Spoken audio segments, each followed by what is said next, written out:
यह कहानी हमें सिखाती है कि जब दुनिया आपको ठुकरा दे तो मायूस मत होना। यकीनन अल्लाह की लाठी में आवाज नहीं होती, पर जब वह किसी को नवाजता है तो छप्पर फाड़ कर देता है। 18 साल की यह मासूम बच्ची, जिसे देखकर लगता था कि कुदरत ने फुर्सत में तराशा है, आज अपनी बेबसी पर चुपचाप रो रही थी।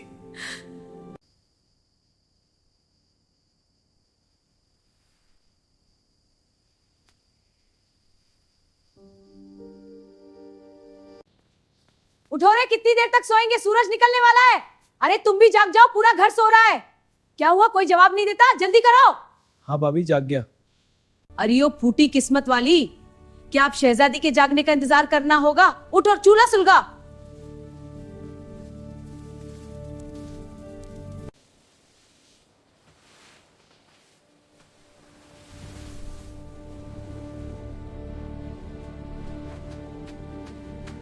कड़ाके की ठंड में जब लोग गर्म बिस्तरों में दुबके थे, कनीज ठंडे पानी से बर्तन मांज रही थी और उसके हाथ नीले पड़ रहे थे।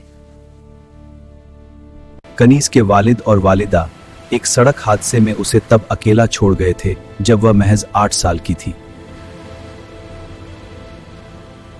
तब से लेकर आज तक उसके बड़े भाई राशिद ने उसे सहारा तो दिया, पर उसकी अपनी जुबान अपनी बीवी के आगे बंद रहती थी। रिश्ते सिर्फ पैसे के लिए हैं, इंसान सिर्फ एक जरिया है।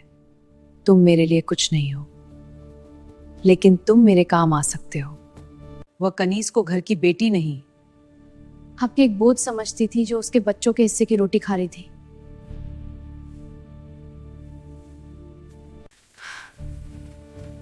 जब कनीज पानी लौटे उसे अंदर से हमारी योजना पर बात करनी है। ठीक है, लेकिन उसे शक ना हो, वह हमारी कमजोरी बन सकती है। शक नहीं होगा, हम सब संभाल लेंगे।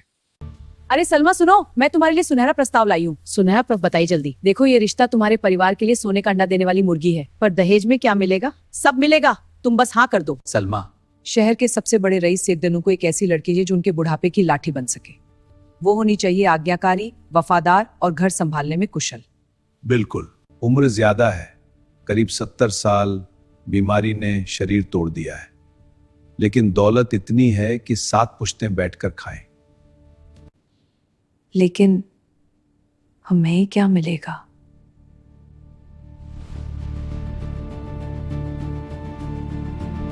मेहर की रकम इतनी बड़ी होगी कि तुम्हारा भाई फिर कभी तंगी नहीं देखेगा, और दहेज भी नहीं देना होगा। सच में दादी? राशिद, मेरी बात सुनो, तुम्हारी बेरी सौदा है। सलमा, तुम पागल हो गई हो? अपनी सगी बहन का सौदा? ये मौका है राशिद, हम दोनों के। ठीक है सलमा। हाँ, और यही वजह है कि तुम मान जाओगे। मैं मान गया। कनीज, कमरे में आओ। मैंने तुम्हारे बारे में एक फैसला सुनाया है। हाँ हुजूर। तुम्हें यह घर छोड़ना होगा। भाईजान, खुदा के लिए सत्र ऐसा मत कहिए। वो मेरे दादा की उम्र के हैं। क्या आपने मेरी मौत का सामान सावन तैयार लिया है? ज्यादा नखरे मत दिखा। यहां रहकर क्या हमारी छाती पर मूंग दलेगी? चुपचाप इस निकाह के लिए तैयार हो जा, वरना आज ही तेरा सामान गली में फेंक दूंगी, फिर जहां चाहे भटकती फिरना। या अल्लाह, तू तो दीमो आदि मेरे रिलाजला। या अल्लाह अल्लाह।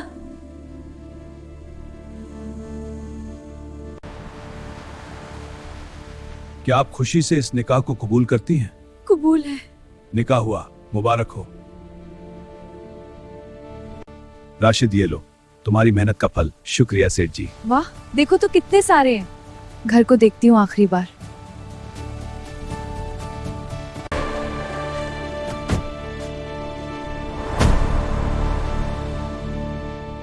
यहाँ तुम नर्स की तरह रहोगी। लेकिन मैं तुम बेटी, डरो मत। मैंने तुमसे निकाह वासना के लिए नहीं, बल्कि अपनी आखिरी सांसों के सुकून के लिए किया है। दुनिया इस विशाल हवलेती है, पर यह मिली बिल्कुल अकेमा भी अपनी आवाज को दे दिया गई है। कनीज का दिल पसीज गया। उसने देखा कि जिस इंसान को लोग जालिम कह रहे थे, मैं तो खुद अपनी दौलत को कहती हूँ, वो अपनी आखिरी सांस तक की खिदमत करेगी। अगले 2 सालों तक कनीज ने अपनी जवानी की हर ख्वाहिश को एक संदूक में बंद कर दिया। वह सुबह फजर में उठती, पहले अपने रब को याद करती और फिर सेठ जी की तीमारदारी में लग जाती। अल्हम्दुलिल्लाह। बस थोड़ा सा और सह लीजिए सेठ जी, दर्द कम हो जाएगा। हाँ बेटा। अब नहा लीजिए, फिर आपके लिए खाना बनाऊंगी। देखिए सेठ जी, खिचड़ी तैयार। धन्यवाद। सेठ जी, आपकी तबीयत कैसी है? ठीक हूँ, बस बूढ़ा हो गया। देखभाल के लिए नौकरानी है ना? जी मैं हूँ। तुम नौकरानी हो, अपना काम करो। कनीज, कोई बात नहीं। अरे इतनी बड़ी हवेली की मालकिन और तन पर एक जेवर भी नहीं। भाभी, जेवर पहनने का वक्त नहीं है। मेरे शौहर की सेहत ही मेरा सबसे बड़ा श्रृंगार है। को सेठ जमाल को सियाद दे दिया था। वक्तल भी हाथ रात को सेठ जमालुद्दीन के अचानक जवाब दे गई। हाँ डॉक्टर साहब, कनीज बोल रही हूँ।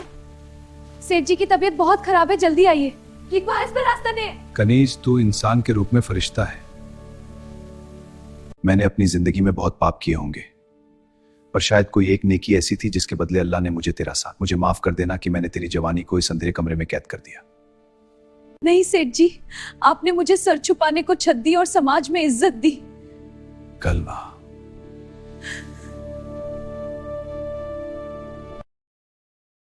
सहारा चला गया।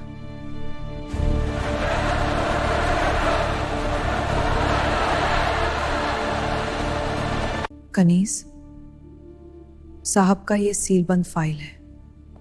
तीसरे दिन का इंतजाम, खोल कर देख लो। मरहूम जमालुद्दीन साहब ने अपनी वसीयत 6 महीने पहले ही अपडेट करवा दी थी। उन्होंने वसीयत में लिखा है कि मेरे रिश्तेदार मेरी बीमारी में कभी मेरे पास नहीं फटके, इसलिए मैं ये नामुमकिन है। ये वसीयत फर्जी है। इस लड़की ने उन्हें पट्टी पढ़ाई होगी।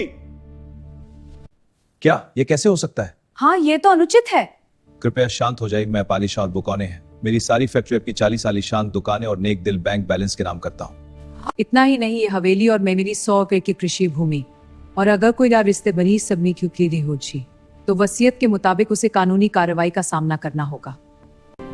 अरे वाह, इतना सारा खजाना। अच्छा हुआ लालच ने मुझे सिखा दिया। राशिद, तुम हैरान हो? ये कैसे हो सकता है? हाँ, वही जो तुमने बोझ समझ कर बेच दिया था। मैंने गलती की, मुझे यकीन नहीं हो रहा। अब तुम समझ गए।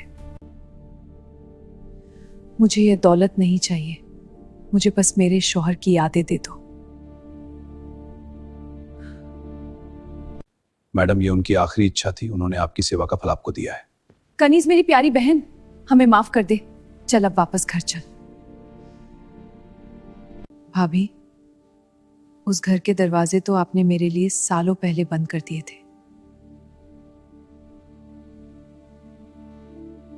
अब इस हवेली के दरवाजे सिर्फ उन यतीमों और बेसहारा लोगों के लिए खुलेंगे जिनके सिर। कनीज ने उस दौलत का इस्तेमाल अपनी ऐशो आराम के लिए नहीं, बल्कि एक विशाल ट्रस्ट बनाने के लिए किया। उसने उन तमाम रिश्तेदारों को वहां से निकाल दिया जिन्होंने सेठ जी को जीते जी मार दिया था। कनीज की कहानी पूरे शहर में मशहूर हो गई। लोग कहने लगे कि सब्र का फल। अल्लाह ने कनीज की आंखों के हर आंसू का हिसाब उसे वह मुकाम दिया तो यह सिर्फ कल्पना कर सकती थी।